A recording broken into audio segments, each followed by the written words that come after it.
Chapitre 34, où se continue la nouvelle du curieux mal avisé. Quand on a coutume de dire que mal sied l'armée sans son général et le château sans son châtelain, je dis que plus mal encore sied la femme mariée et jeune sans son mari, quand de justes motifs ne les tiennent pas séparés. Je me trouve si mal loin de vous et tellement hors d'état de supporter votre absence que si vous ne revenez au plus tôt, je serai forcé de me réfugier dans la maison de mes parents. Dussé-je laisser la vôtre sans gardien?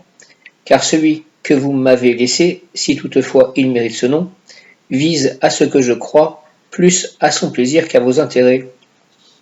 Vous êtes intelligent, je ne vous dis rien de plus, et même il ne convient pas que j'en dise davantage. En recevant cette lettre, Anselme comprit que Lothaire avait enfin commencé l'entreprise, et que Camille devait l'avoir reçue comme il désirait qu'elle le fît. Ravi de semblables nouvelles, il fit répondre verbalement à Camille qu'elle ne quittât sa maison pour aucun motif, et qu'il reviendrait très promptement. Camille fut fort étonnée de cette réponse d'Anselme, qui la mit dans un plus grand embarras qu'auparavant, car elle n'osait ni rester dans sa maison, ni moins encore s'en aller chez ses parents. À rester, elle voyait sa vertu en péril. À s'en aller, elle désobéissait aux ordres de son mari. Enfin, dans le doute, elle prit le plus mauvais parti, celui de rester, et de plus, la résolution de ne point fuir la présence de Lothaire, afin de ne point donner à ces gens manière à causer. Déjà, même, elle se repentait d'avoir écrit à son époux, dans la crainte qu'il n'imaginât que Lothaire avait vu chez elle quelque hardiesse qui l'avait poussé à manquer au respect qu'il lui devait. Mais confiant en la solidité de sa vertu, elle se mit sous la garde de Dieu et de sa ferme intention, espérant bien résister par le silence à tout ce qu'il plairait à Lothaire de lui dire, sans rien révéler de plus à son mari, pour ne pas le jeter dans les embarras d'une querelle. Elle chercha même un moyen de disculper Lothaire auprès d'Anselme, quand ce dernier lui demanderait le motif qui lui avait fait écrire son billet. Dans ses pensées, plus honnête que sage, elle resta le lendemain à écouter Lothaire, lequel pressa tellement son attaque que la fermeté de Camille commença à fléchir et que sa vertu eut assez à faire de veiller sur ses yeux pour qu'ils ne donnassent pas quelque indice de l'amoureuse compassion qu'avaient éveillé dans son sein les propos et les pleurs de Lothaire. Rien n'échappait à celui-ci, qui s'en enflammait davantage. Finalement, il lui sembla nécessaire, pendant le temps que laissait encore l'absence d'Anselme, de pousser vivement le siège de cette forteresse. Il attaqua le côté de sa présomption par des louanges à sa beauté, car rien ne bat mieux en brèche et ne renverse plus vite les tours de la vanité d'une belle que cette même vanité employée par la langue de l'adulation. En effet, il sut si adroitement miner le roc de sa chasteté et faire jouer de telles machines de guerre que Camille, fût-elle toute de bronze, ne pouvait manquer de succomber. Lothaire pria, supplia, pleura, adula, pressa, témoigna tant d'ardeur et de sincérité qu'à la fin il renversa les remparts de la vertu de Camille et conquit ceux qu'il espérait le moins et désirait le plus. Camille se rendit, Camille fut vaincue. Mais qu'y a-t-il d'étrange? L'amitié de Lothaire avait-elle tenu bon? Exemple frappant qui nous montre que l'unique manière de vaincre l'amour, c'est de le fuir, et que personne ne doit se prendre corps à corps avec un si puissant ennemi, car pour résister à ses efforts humains, il faudrait des forces divines. Léonela connut seule la faute de sa maîtresse, parce que les deux mauvais amis et nouveaux amants ne purent la lui cacher. Lothaire se garda bien de révéler à Camille le projet qu'avait eu Anselme et de lui dire que c'était de son mari lui-même qu'il avait tenu les moyens de réussir auprès d'elle, de peur qu'elle ne cessât d'estimer autant son amour et qu'elle ne vînt à penser que c'était par hasard, par occasion et sans dessein qu'il l'avait sollicité. Au bout de quelques jours, Anselme revint dans sa maison, mais il ne vit pas ce qui y manquait, bien que ce fût ce qu'il estimait et ce qu'il devait regretter le plus. Il alla s'en aller voir Lothaire, qu'il trouva chez lui. Les deux amis s'embrassèrent et le nouveau venu demanda aussitôt à l'autre des nouvelles de sa vie ou de sa mort. Les nouvelles que j'ai à te donner, ô mon ami, répondit Lothaire, sont que tu as une femme qui peut être, avec justice, l'exemple et la gloire de toutes les femmes vertueuses. Les paroles que je lui ai dites, le vent les a emportées, les offres, elle les a repoussées, les présents, elle ne les a point admis, mais l'arme feinte, elle en a fait l'objet de ses railleries, en un mot, de même que Camille est le sommaire de toute beauté, c'est le temple où l'honnêteté a son hôtel, où résident à la fois où réside à la fois la politesse et la pudeur, et toutes les vertus qui peuvent parer une femme de bien. Reprends, ami, reprends ton argent et tes bijoux, ils sont là sans que j'aie eu besoin d'y toucher, car l'intégrité de Camille ne se rend pas à d'aussi vils objets que les cadeaux et les promesses. Sois satisfait, Anselme, et ne pense plus à tenter d'autres épreuves, puisque tu as passé à pied sec la mer des embarras et des soupçons que les femmes ont coutume de donner. Ne t'embarque plus sur l'océan de nouvelles tempêtes, ne fais plus avec aucun pilote l'expérience de la solidité du navire que le ciel t'a donné en partage pour faire la traversée de ce monde. Mais persuade-toi tout au contraire que tu es arrivé à bon port. Affermis-toi bien sur les ancres de la bonne considération et reste en panne jusqu'à ce qu'on vienne te réclamer la dette, dont aucune noblesse humaine n'a le privilège d'éviter le paiement. Anselme fut ravi des paroles de Lothaire et les crut comme si quelques oracles les eût prononcés. Cependant, il le pria de ne pas abandonner complètement l'entreprise, quand même il ne la suivrait que par curiosité et passe-temps, sans faire d'aussi pressantes démarches que vers le passé. Je veux seulement, lui dit-il, que tu écrives quelques vers à sa louange sous le nom de Chloris, et je ferai croire à Camille que tu es amoureux d'une dame à laquelle tu as donné ce nom, afin de pouvoir célébrer ses attraits sans manquer aux égards qui lui sont dus. Et si tu ne veux pas te donner la peine d'écrire ces vers, je me charge de les composer.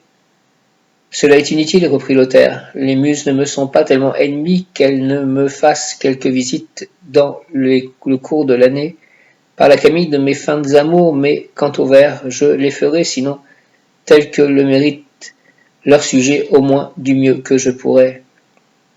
Les deux amis, l'imprudent et le traître, ainsi sont tombés d'accord. Anselme, de retour à sa maison, fit à Camille la question qu'elle s'étonnait de ne point avoir reçue déjà, à savoir quel motif lui avait fait écrire ce billet qu'elle lui avait adressé. Camille répondit qu'il lui avait semblé que Lothaire la regardait un peu moins respectueusement que lorsque son mari était à la maison, mais qu'elle était déjà détrompée et voyait bien que c'était pure imagination de sa part, puisque Lothaire fuyait sa présence et les occasions de se retrouver seul avec elle. Anselme lui dit qu'elle pouvait être bien remise de ce soupçon, car il savait que Lothaire était violemment épris d'une noble demoiselle de la ville qu'il célébrait sous le nom de Chloris, mais que, dans le cas même où son cœur fût libre, il n'y avait rien à craindre de sa loyale amitié. Si Camille n'eût pas été avisé par Lothaire que cet amour pour Chloris était simulé et qu'il ne l'avait dit à Anselme qu'afin de pouvoir s'occuper quelques instants à célébrer les louanges de Camille elle-même, sans aucun doute elle serait tombée dans les filets cuisants de la jalousie, mais étant prévenue, elle reçut cette confidence sans alarme. Le lendemain, comme ils étaient tous trois à table, après le dessert, Anselme pria Lothaire de réciter quelques-unes des poésies qu'il avait composées pour sa bien-aimée Chloris, lui faisant observer que, puisque Camille ne la connaissait pas, il pouvait en dire tout ce qui lui plairait. Encore qu'elle la connût, reprit Lothaire, je n'aurais rien à cacher, car lorsqu'un amant loue sa dame de ses attraits et lui reproche sa cruauté, il ne fait nulle injure à sa bonne renommée, mais quoi qu'il en soit, voici le sonnet que j'ai fait hier sur l'ingratitude de Chloris. Sonnet. Dans le silence de la nuit, quand le doux sommeil règne sur les mortels, je rends au ciel et à Chloris le pauvre compte de mes riches douleurs. Dès que le soleil commence à se montrer aux portes rosées de l'Orient, avec des soupirs et des accents entrecoupés, je renouvelle mon ancienne plainte. Et quand le soleil, du haut de son trône étoilé, lance sur la terre de perpendiculaires rayons, mes pleurs augmentent et mes gémissements redoublent. La nuit revient et je reviens à ma triste lamentation, mais toujours dans cette lutte mortelle, je trouve le ciel sourd et Chloris insensible. Le sonnet plut à Camille et plus encore à Anselme, qui le loua et dit que la dame était trop cruelle, puisqu'elle ne répondait point à de si sincères aveux. En tout cas, s'écria Camille, tout ce que disent les poètes amoureux est donc la vérité? Comme poètes, ils ne la disent pas, répondit Lothaire, mais comme amoureux, ils sont toujours aussi insuffisants que véridiques. Cela ne fait pas le moindre doute, reprit Anselme, qui semblait vouloir expliquer la pensée de Clotaire à Camille, aussi peu soucieuse de l'artifice d'Anselme qu'éperdument éprise de Lothaire. Camille, sachant bien que les vœux et les vers de son amant s'adressaient à elle et qu'elle était la véritable Chloris, le pria, s'il savait quelque autre sonnet, de le dire encore. Oui, j'en sais bien un, répondit Lothaire, mais je le crois moins bon que le premier, ou, pour mieux dire, plus mauvais. Au reste, vous allez en juger. Sonnet. Je sais bien que je meurs, et si je ne suis pas écouté, ma mort est aussi certaine qu'il est certain que je me verrai plutôt mort à tes pieds, ô belle ingrate, que, repentant de t'adorer. Je pourrais me voir dans la région de l'oubli, déserté par la vie, la gloire et la faveur. Alors on pourra voir, dans mon cœur ouvert, comment ton beau visage y est gravé. C'est une réplique que je garde pour la crise terrible dont me menace ma constance, qui se fortifie de ta rigueur même. Malheur à qui navigue, par un ciel obscur, sur une mer inconnue et dangereuse, où nulle étoile, nul port ne s'offre à sa vue. Anselme loua ce second sonnet comme il avait fait du premier, ajoutant de cette manière un anneau sur l'autre à la chaîne avec laquelle il enlaçait et serrait son déshonneur. En effet, plus Lothaire le déshonorait, plus il lui disait qu'il était honoré, et chacun des degrés que descendait Camille vers le fond de son avilissement, elle le montait, dans l'opinion de son mari, vers le fait de la vertu et de la bonne renommée. Un jour que Camille se trouvait seule avec sa camériste, elle lui dit « Je suis confuse, amie Léonella, de voir combien peu j'ai su m'estimer, puisque je n'ai pas même fait acheter par le temps à Lothaire l'entière possession que je lui ai si vite donnée de ma volonté. Je crains qu'il n'accuse ma précipitation ou ma légèreté, sans voir que je n'ai pu résister à sa pressante ardeur. » « Que cela ne vous cause point de peine, ma chère dame, répondit Léonella. La chose que l'on donne n'est pas dépréciée pour être donnée vite, si elle est par elle-même précieuse et digne d'être estimée. On a même coutume de dire que celui qui donne vite donne deux fois. Oui, reprit Camille, mais on dit aussi que ceux qui coûtent peu s'estiment encore moins. Ce n'est pas à vous que s'adresse ce dicton, répartit Léonella, car l'amour a ce que j'ai ouï dire, tantôt vole, tantôt marche, il court avec celui-là, se traîne avec celui-ci, refroidit l'un, enflamme l'autre, blesse à gauche, tue à droite. Quelquefois il entreprend la carrière de ses désirs et au même instant il arrive au bout. Le matin il met le siège à une forteresse et le soir la fait capituler, car aucune force ne résiste à la sienne. S'il en est ainsi, pourquoi craindre? Lothaire a dû se dire la même chose, puisque l'amour a pris pour instrument de votre défaite l'absence de notre Seigneur. Il fallait que, pendant cette absence, l'amour achevât ce qu'il avait résolu, sans donner, comme on dit, le temps au temps, pour qu'Anselme n'eût pas celui de revenir et de laisser par sa présence l'ouvrage imparfait, car l'amour n'a pas, pour accomplir ses volontés, de meilleur ministre que l'occasion. C'est de l'occasion qu'il se sert pour tous ses exploits, et surtout dans le début. Tout cela je le sais fort bien, et plus encore par expérience que par ouï-dire, ainsi que je vous le conterai quelques jours, car je suis de chair aussi, et j'ai du sang jeune dans les veines. Et d'ailleurs, madame, vous ne vous êtes pas rendu si tôt que vous n'ayez d'abord vu toute l'âme de Lothaire dans ses regards, dans ses soupirs, dans ses propos, dans ses présents, que vous n'avez enfin reconnu combien il était digne d'être aimé.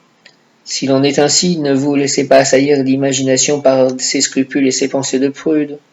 Mais soyez assurés que Lothaire vous estime autant que vous l'estimez, et vivez joyeuse et satisfaite de ce qu'étant tombé dans les lacs de l'amour, celui qui vous y retient mérite son triomphe.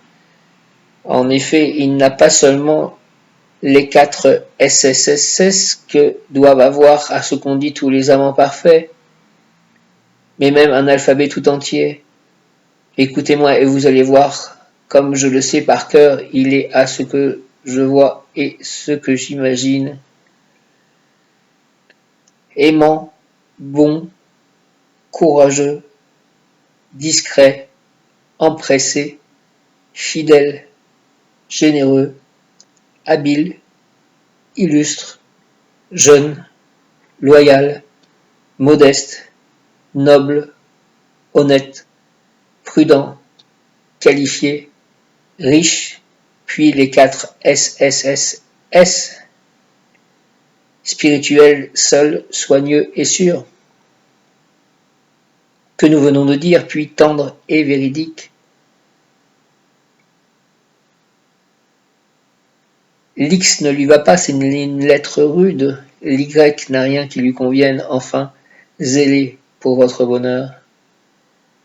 Camille rit beaucoup de l'alphabet de sa suivante et la tint pour plus versée dans les choses d'amour qu'elle ne voulait le paraître.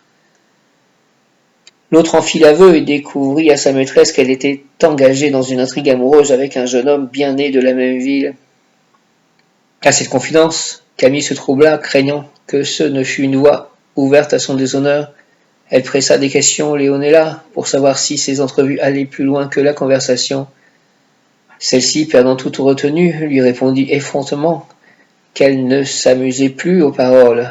Il est en effet certain que les fautes des dames ôtent jusqu'à la honte aux suivantes, lesquelles, en voyant leur maîtresse faire un faux pas, ne s'inquiètent plus de boiter des deux pieds, ni même qu'on s'en aperçoive. Camille ne put faire autre chose que prier Léonella de ne rien révéler de son aventure à celui qu'elle disait être son amant, et de conduire sa propre intrigue dans le plus grand secret pour qu'il n'en vînt rien à la connaissance d'Anselme ou de Lothaire. Léonella le lui promit bien, mais elle tint parole de manière à confirmer Camille dans la crainte que, par elle, sa réputation ne se perdît. La coupable et audacieuse Léonella ne vit pas plus tôt que sa maîtresse avait succombé qu'elle eut l'effronterie d'introduire son amant dans la maison, bien assurée que sa maîtresse, le vit-elle, n'oserait pas le découvrir. Telle est, avec beaucoup d'autres, la triste suite qu'ont les faiblesses des dames. Elles deviennent esclaves de leur propre servante et se voient forcées de couvrir jusqu'au méfait de ces créatures. C'est ce qu'éprouva Camille, qui, bien qu'elle sût maintes fois que sa Léonella s'était enfermée en compagnie dans un appartement de la maison, non seulement n'osait pas l'engronder, mais au contraire prêtait les mains à l'arrivée du galant et veillait à ce qu'il ne fût pas découvert par son mari. Toutefois, elle ne sut pas si bien faire la garde que Lothaire un jour ne vit sortir l'amant à l'aube du matin. Ne sachant qui ce pouvait être, il le prit d'abord pour quelque fantôme, mais quand il le vit marcher, s'envelopper dans son manteau et s'échapper avec précaution, il rejeta bien vite cette pensée d'enfant pour s'arrêter à une autre qui devait les perdre tous si Camille n'eût réparé le mal. Lothaire s'imagina que cet homme qu'il venait de voir sortir à une heure si indue de la maison d'Anselme n'y était pas entré pour Léonella. Se rappelait-il même qu'il y eût une Léonella dans le monde? Il crut seulement que, de la même manière qu'elle avait été facile et inconstante pour lui, Camille l'était devenue pour un autre. Car c'est encore une des conséquences qu'entraîne la mauvaise conduite de la femme adultère. Elle perd le crédit de son honneur aux yeux de celui-là même à qui elle l'a livré. Vaincu par ses poursuites, il croit à son tour qu'elle le livre à d'autres, avec encore plus de facilité, et donne infailliblement croyance à tout soupçon de cette espèce qui vient l'assaillir. Il sembla qu'en ce moment Lothaire eût perdu tout son beau sens, et que toutes ses prudentes résolutions lui fussent sorties de la mémoire, sans raisonner, sans réfléchir, impatient, fougueux, aveuglé par la rage de la jalousie qui lui rongeait les entrailles et brûlant de se venger de Camille, qui ne l'avait nullement offensé. Il courut chez Anselme avant l'heure de son lever. « Apprends, lui dit-il, apprends, Anselme, que, depuis plusieurs jours, je lutte avec moi-même, me faisant violence pour ne point avouer ce qu'il n'est ni possible ni juste de te cacher davantage. Apprends que la forteresse de Camille a capitulé, qu'elle est rendue et prête à faire tout ce qu'il me plaira. Si j'ai tardé à te découvrir cette vérité fatale, c'est que je voulais voir si c'était de sa part un coupable caprice ou bien si elle ne feignait de se rendre que pour m'éprouver et s'assurer que je menais sérieusement l'attaque amoureuse commencée avec ta permission.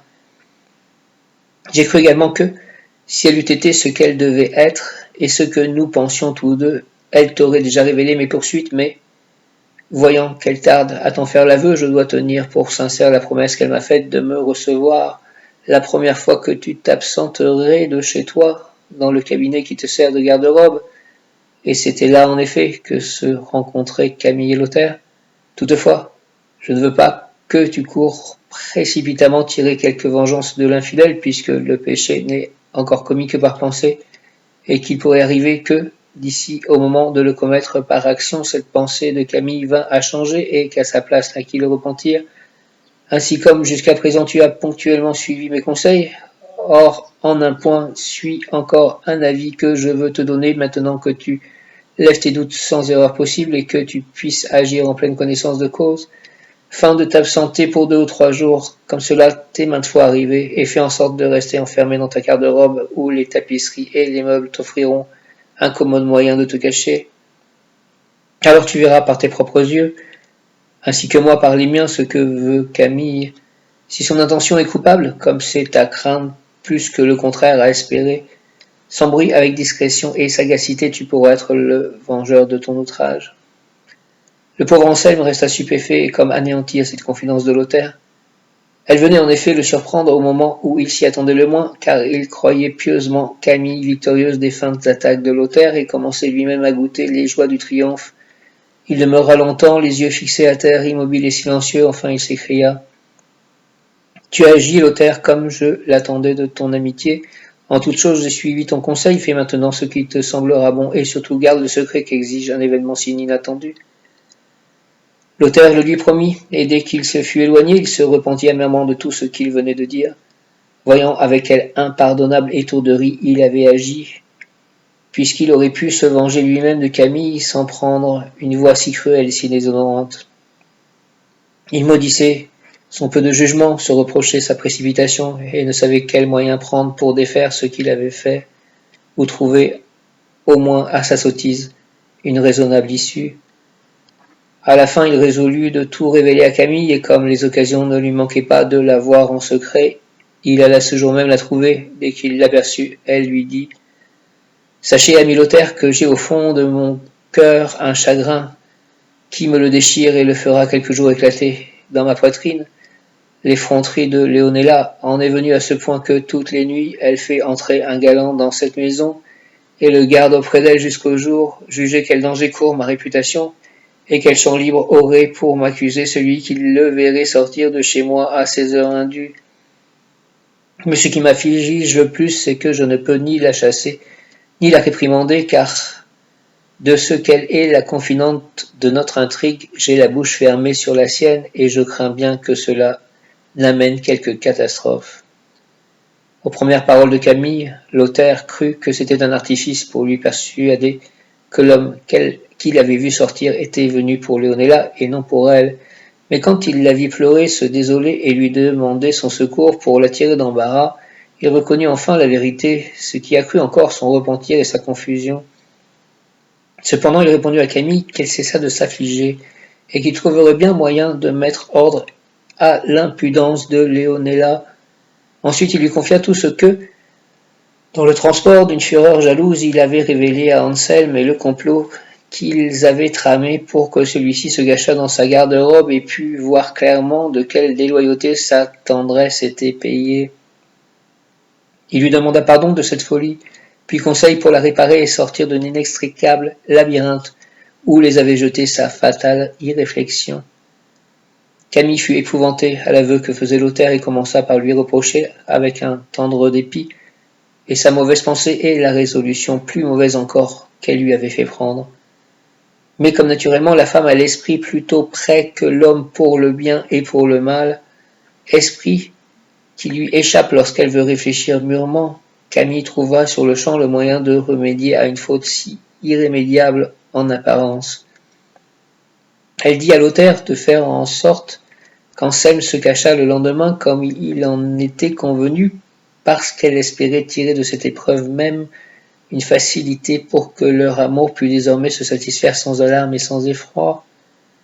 Quoiqu'elle refusât de lui révéler entièrement son dessein, elle l'avertit qu'il ne manqua pas, lorsque Anselme serait dans sa cachette, d'entrer dès que Léonella l'appellerait, et qu'il prit garde de répondre à tout ce qu'elle pourrait lui dire, comme il ferait s'il ne savait pas qu'Anselme était caché près d'eux.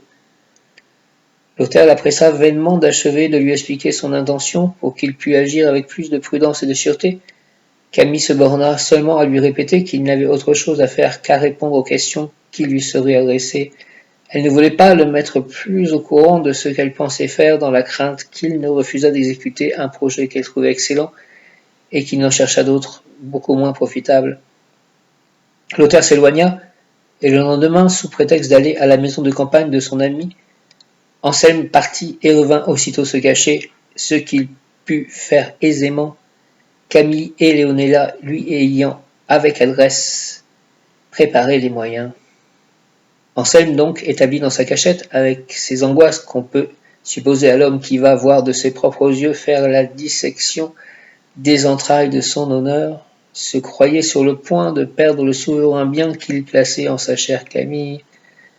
Une fois que celle-ci et Léonella furent assurées qu'Anselme était caché, elles entrèrent toutes deux dans le cabinet et dès qu'elle y eut mis le pied, Camille s'écria en laissant échapper un grand soupir.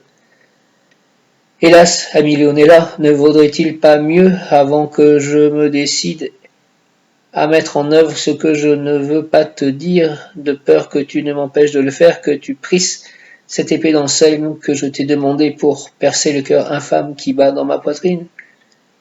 Mais non, il ne serait pas juste que je portasse la peine de la faute d'autrui. Je veux d'abord savoir qu'est-ce qu'ont vu en moi les yeux effrontés de l'auteur pour lui donner l'audace de me découvrir un désir aussi coupable que celui qu'il n'a pas eu honte de me témoigner, au mépris de mon honneur et de son amitié pour Anselme. Ouvre cette fenêtre, Léonella, et donne-lui le signal. Sans doute il est dans la rue, espérant bien satisfaire sa perverse intention, mais auparavant je satisferai la mienne, cruelle autant qu'honorable. Ah, ma chère dame, répondit aussitôt l'habile Léonella, qui savait bien son rôle, que pensez-vous faire de cette épée? Voulez-vous par hasard vous tuer ou tuer l'auteur? Mais l'une ou l'autre de ces extrémités doit également compromettre votre bonne réputation. Il vaut bien mieux dissimuler votre outrage et ne pas permettre que ce méchant homme entre à présent et nous trouve seuls dans la maison. Faites attention, que nous sommes de faibles femmes, qu'il est homme et déterminé, et que, venant pousser par son aveugle passion, il pourrait bien, avant que vous missiez votre projet en œuvre, vous faire pis que vous ôter la vie. Maudite soit la confiance de votre seigneur Anselme qui a laissé prendre pied dans sa maison à ce fat débauché. Mais madame, si vous le tuez, comme je vois que vous en avez l'envie, qu'est-ce que nous ferons de lui quand il sera mort? Ce que nous ferons, reprit Camille, nous le laisserons là pour qu'Anselme l'enterre, car il est juste qu'il tienne à récréation la peine qu'il prendra pour ensevelir sous terre son propre déshonneur. Appelons ce traître enfin tout le temps que je tarde à tirer de mon outrage une légitime vengeance. Il me semble que j'offense la loyauté que je dois à mon époux. Anselme écoutait toute cette conversation, et chaque parole que disait Camille renversait toutes ses pensées. Mais quand il entendit qu'elle était résolue à tuer l'auteur, il voulut sortir de sa retraite et se montrer pour l'empêcher de commettre une telle action. Toutefois, il fut retenu par le désir de voir où aboutirait une résolution si énergique et si vertueuse, prêt à paraître à temps pour prévenir toute catastrophe.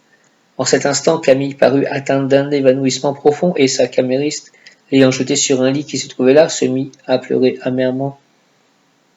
« Ah, malheureuse, s'écriait-elle, est-ce que je suis destinée à voir mourir entre mes bras cette fleur de chasteté, cet exemple de vertu, ce modèle de femme ?» Continuant sur le même ton, de manière à faire croire qu'elle était la plus affligée et la plus loyale des suivantes, et que sa maîtresse était une autre Pénélope. Camille revint bientôt de sa pâmoison et s'écria tout en ouvrant les yeux. « Pourquoi, Léonella, ne vas-tu pas appeler le plus déloyal ami d'amis véritable que le ciel ait éclairé et que la nuit ait couvert? Cours, vole, hâte-toi pour que le retard n'éteigne pas le feu de la colère qui m'enflamme et que ma juste vengeance ne se passe point en menaces et en malédictions. »« Je vais l'appeler, madame, reprit Léonella, mais auparavant donnez-moi cette épée pour qu'en mon absence vous ne fassiez pas une chose qui laisserait à pleurer toute la vie à ceux qui vous aiment. » « Sois sans crainte, amie Léonella, répondit Camille, quelque simple et quelque hardi que je te paraisse à prendre ainsi la défense de mon honneur, je ne le serai pas autant que cette Lucrèce qui se tua, dit-on, sans avoir commis aucune faute et sans avoir tué d'abord celui qui causa son infortune. Je mourrai si je meurs bien vengé de celui qui m'a fait en ce lieu pleurer sur ses hardiesses dont je suis si peu coupable. Leonela se fit encore prier avant de sortir pour appeler Lothaire, mais enfin elle quitta l'appartement, et en attendant son retour, Camille, restée seule, disait comme se parlant à elle-même « Dieu me pardonne, n'aurait-il pas été plus prudent de congédier comme j'ai fait tant d'autres fois, plutôt que de lui donner le droit de me tenir pour une femme légère et impudique, ne fût-ce que le temps que je dois mettre à le désabuser. Oui, c'aurait été mieux sans doute, mais serais-je vengé, et l'honneur de mon mari satisfait si le traître sortait ainsi en s'en lavant les mains, d'un pas où l'on engageait ses pensées infâmes? Non, qu'il paye de sa vie l'audace de ses désirs, et que le monde apprenne, s'il doit le savoir, que non seulement Camille a gardé la foi due à son époux, mais qu'elle l'a vengé de celui qui osait lui faire outrage. Cependant, ne vaudrait-il pas mieux tout révéler à Anselme? Mais déjà je lui ai bien assez clairement parlé de la lettre qu'il a reçue à la campagne, et je crois que s'il n'a sur-le-champ mis ordre au mal que je lui signalais, c'est que, par excès de confiance et de bonté, il n'a pu croire que le cœur de son indigne ami referma la moindre pensée tournée contre son honneur. Mais moi-même, je n'ai pu le croire de longtemps après, et jamais je ne l'aurais cru si son insolence n'en fût venue au point d'éclater par les riches cadeaux, les promesses sans bornes et les larmes continuelles. Mais à quoi bon faire ces réflexions maintenant? Est-ce qu'une énergique résolution a besoin d'être si mûrement pesée? Non, certes. Eh bien donc, hors d'ici, trahison, à moi, vengeance. Vienne le traître, qu'il entre, qu'il meure, puis advienne que pourra. Pur je suis entré au pouvoir de celui que le ciel m'a donné pour époux, et pur je dois en sortir. Dussé-je le faire baigner dans mon chaste sang et dans le sang impur du plus déloyal ami qui ait jamais profané dans le monde le nom de l'amitié? Tandis qu'elle parlait ainsi, Camille parcourait l'appartement, l'épée nue à la main, d'un pas si brusque, et faisant des gestes si furieux qu'elle semblait avoir perdu l'esprit et s'être changée de femme délicate en bravache désespérée. Anselme, couvert par une tapisserie derrière laquelle il s'était blotti, voyait et entendait tout cela. Surpris, émerveillé, il lui semblait que ce qu'il avait lu, vu et entendu était bien suffisant pour détruire des soupçons plus grands même que les siens. Aussi désirait-il déjà que l'épreuve de l'arrivée de Lothaire vînt à manquer dans la crainte de quelque fâcheux accident, comme il se disposait à quitter sa retraite pour embrasser et désabuser son épouse, il fut retenu par le retour de Leonela qu'il vit entrer amenant Lothaire par la main. Aussitôt que Camille l'aperçut, elle fit avec la pointe de l'épée une grande raie devant elle sur le plancher et lui parla de la sorte. Lothaire, prends bien garde à ce que je vais te dire, si par malheur tu as l'audace de passer cette raie que tu vois à terre ou même de t'en approcher à l'instant, je me perce le cœur avec cette épée que je tiens à la main. Avant qu'à cette injonction tu répondes une seule parole, je veux t'en dire quelques-unes, et je veux que tu m'écoutes en silence. Après tu répondras à ce qui te semblera bon. Avant tout, je veux, Lothaire, que tu me dises si tu connais Anselme, mon époux, et quelle opinion tu as de lui. Puis ensuite, je veux également savoir si tu me connais, moi qui te parle. Réponds d'abord à cela sans te troubler, sans hésiter, car ce ne sont pas, j'imagine, des difficultés que je te propose à résoudre. Lothaire n'était pas si simple que, dès le premier instant où Camille lui avait dit de faire cacher Anselme, il n'eût compris le tour qu'elle pensait jouer. Aussi se trouva-t-il prêt à répondre à son intention avec tant d'adresse et d'à-propos qu'il aurait pu, entre deux, faire passer ce mensonge pour la plus évidente vérité. Voici de quelle manière il répondit. Je ne pensais pas, belle Camille, que tu me ferais appeler pour m'adresser des questions si étrangères à l'intention qui m'amène ici. Si tu le fais pour éloigner encore la récompense promise à mes feux, tu aurais bien pu t'y prendre de plus loin, car le désir du bonheur me presse et me tourmente d'autant plus que l'espérance de l'atteindre est plus proche. Mais pour que tu ne dises pas que je refuse de répondre à tes questions, je réponds que je connais ton époux Anselme, que nous nous connaissons tous deux depuis notre tendre enfance, mais je ne veux rien dire de plus de notre amitié, que tu connais aussi bien que nous-mêmes, puisque, pour ne pas rendre témoignage de l'offense que l'amour me force à lui faire, l'amour, puissante excuse pour de plus grandes fautes. Je te connais également, et je regarde ta possession comme aussi précieuse qu'il la voit lui-même. S'il n'en était pas ainsi, irais-je, pour de moindres attraits que les tiens, manquer à ce que je me dois à moi-même, étant qui je suis, et trahir les saintes lois de l'amitié, aujourd'hui violées en moi et foulées aux pieds par un aussi redoutable ennemi que l'amour? Si c'est le cas, ce que tu confesses, reprit Camille, mortel ennemi de tout ce qui mérite justement d'être aimé, de quel front oses-tu te montrer devant celle que tu sais bien être le miroir où se mire celui sur qui tu aurais dû porter tes regards pour voir avec quelle injustice tu l'outrages? Mais hélas, malheureuse que je suis, je me rends compte à présent de ce qui t'a fait perdre le respect que tu te dois à toi-même. Ce doit être quelque trop grande liberté de ma part que je ne veux pas appeler indécence puisqu'elle ne provient pas de propos délibérés mais de ces étourderies auxquelles se laissent aller les femmes lorsqu'elles pensent n'avoir à se tenir en garde contre personne.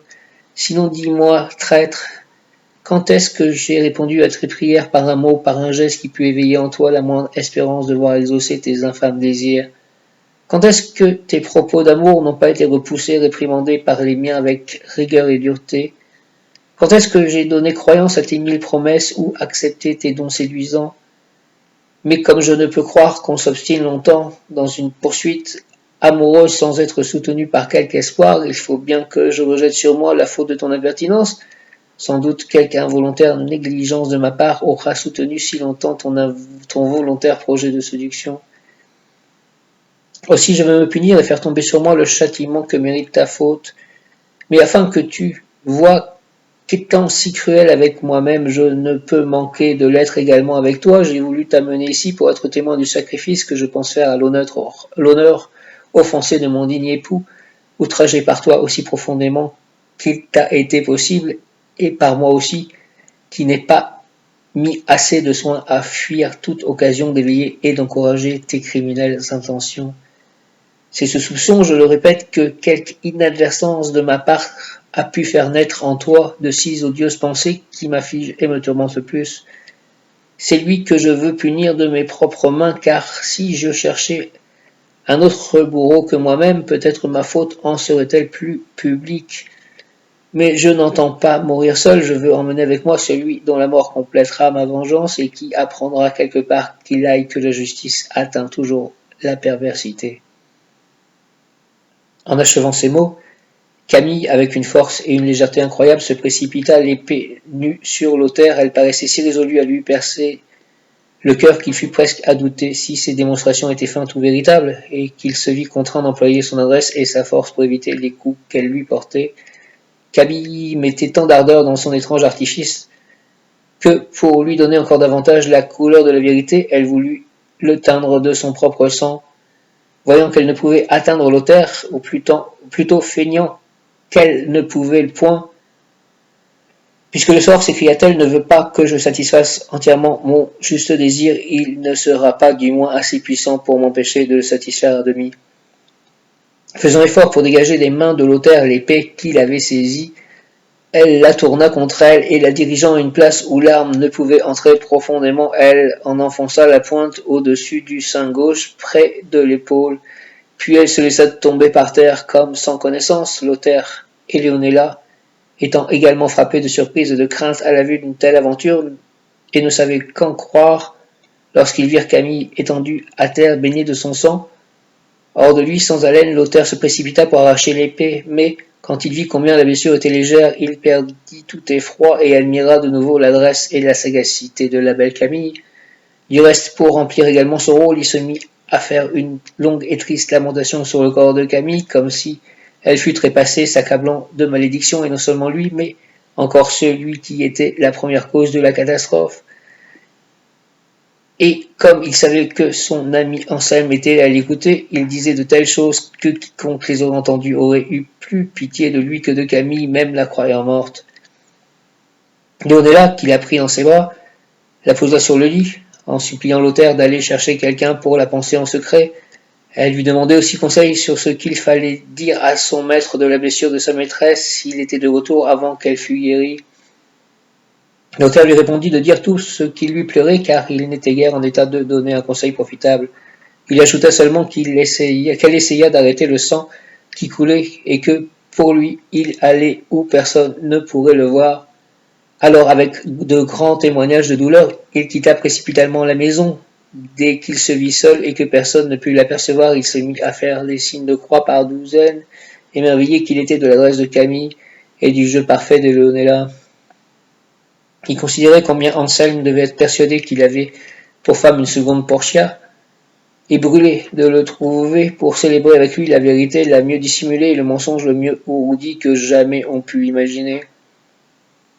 Leonela, cependant, étanchait le sang de sa maîtresse, qui n'avait coulé que justement assez pour donner crédit à sa ruse. Après avoir lavé la blessure avec un peu de vin, elle l'abanda le mieux qu'elle put en répétant de tels propos, tant que dura le pansement qu'ils auraient suffi sans que d'autres les eussent précédés pour faire croire à Anselme qu'il possédait dans Camille l'image vivante de la vertu.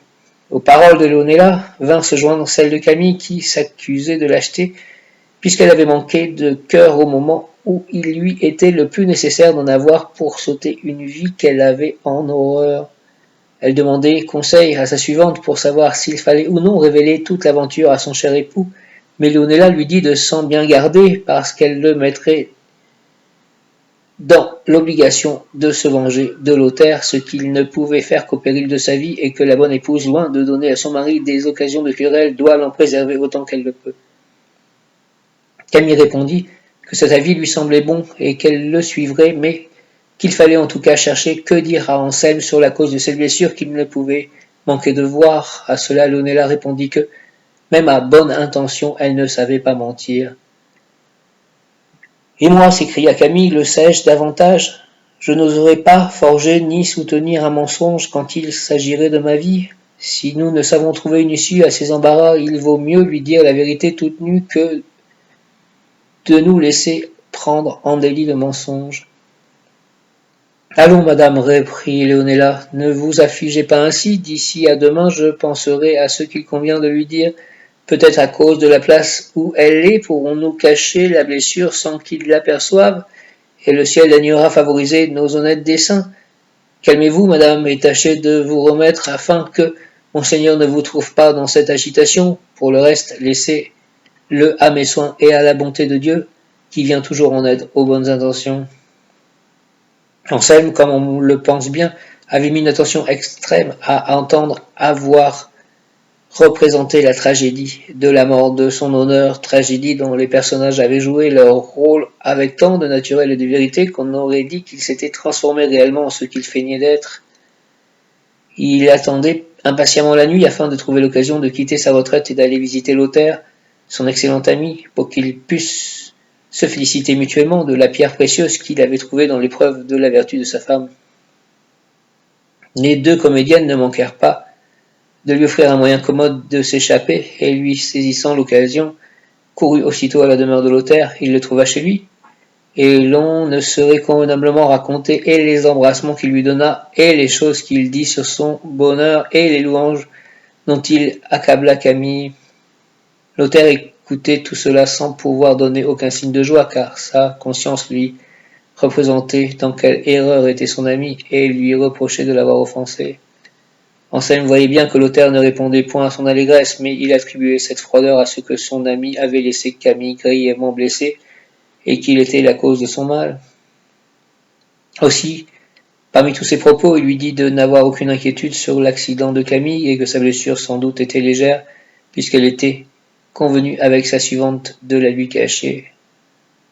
Ainsi donc, ajouta-t-il, n'aie rien à craindre sur ce point, il ne te reste plus qu'à te réjouir avec moi, puisque c'est par ton entremise et ton adresse que je me vois élevé au comble de la plus haute félicité dont j'ai pu concevoir le désir. Je veux désormais que tous mes passe-temps ne soient plus occupés qu'à faire des vers à la louange de Camille, pour lui donner une éternelle renommée dans la mémoire des siècles à venir. Lothaire loua beaucoup de l'heureuse détermination de son ami et lui promit de l'aider, pour sa part, à construire cet illustre édifice à la gloire de sa femme. Après cette aventure, Anselme resta le mari le plus délicieusement trompé qu'on pût rencontrer dans le monde.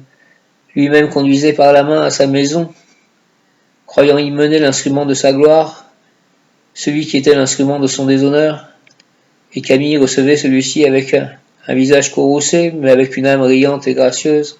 Cette supercherie réussit encore quelque temps. Enfin, au bout de peu de mois, la fortune tourna sa roue. L'infamie, jusque-là si bien dissimulée, parut au grand jour et Anselme paya de sa vie son imprudente curiosité.